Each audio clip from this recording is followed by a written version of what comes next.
So ఇవాళ మనం veg pulao ఎలా చేయాలో చూద్దాం. దానికోసం క్యారెట్, ఉల్లిపాయ, బంగాళదుంప అలాగే పచ్చిమిరపకాయలు ముక్కల కింద కోసుకొని పెట్టుకోవాలి. బియ్యాన్ని ముందుగా నానబెట్టుకొని ఉంచుకోవాలి.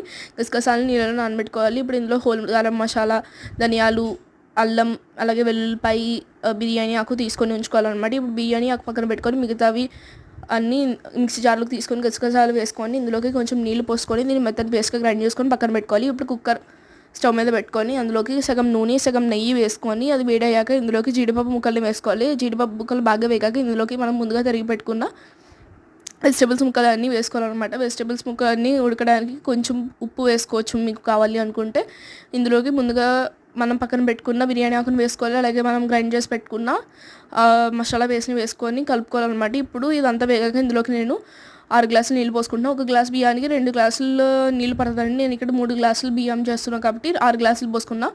ఇందులోకి ఇప్పుడు తగినంత ఉప్పు వేసుకొని బాగా కలుపుకోవాలి. ఇదంతా విజిల్స్